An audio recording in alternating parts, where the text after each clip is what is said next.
about your new book and what's driving the thinking behind that. So many brands right now put on the hero's cape, put on the little halo and say, look at us, we're so good, we're saving ocean plastics, but who really to trust, who really to believe? And so the thing I realized was that in all this time, from my early book, I actually put the brand at the very center of it, like a Patagonia to say, we're here, we're in the business to save our whole planet. Which is, if you really listen to what they're saying, is some pretty sort of self-glorifying BS.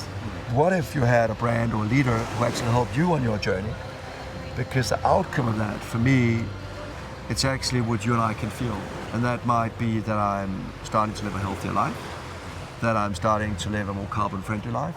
So I'm really focused on that outcome to say what brands are actually helping me on that journey, because then I have trust, then I have authenticity. Does the brand come before the purpose, or before the people? Or does the people shape the brand, or does the brand shape the people, or is it a fish eating its own tail? Unfortunately, what I've seen a lot of, especially over the last 5 years, was the brands who normally weren't known for social justice, who normally weren't known for planetary betterment, suddenly became activist missionaries. Some of the most valuable brands in the world actually have this sort of transformative thinking at the very heart. So if you take Nike, it's about just do it. It's about pushing us towards athletic excellence.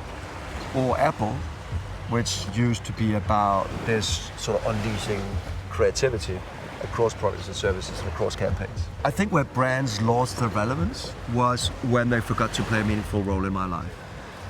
Is it enough for a product or a company to just do what's on the tin and know they're not creating any harm whilst they do it? Do they have to stand for something? If you asked me when I wrote my first book, I would say yes, for sure they have to.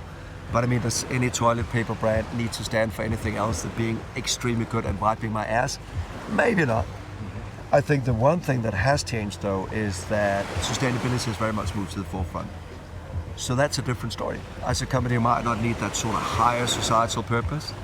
You need your meaningfulness, and definitely you need to respond to the societal pressure that comes from this sustainability way, whether that's legislation, whether that is people, or whether that is, in fact, your employees. Thomas, thank you very much. No, thank you. Thank you for inviting me to this lovely spot here today. I invented it. Just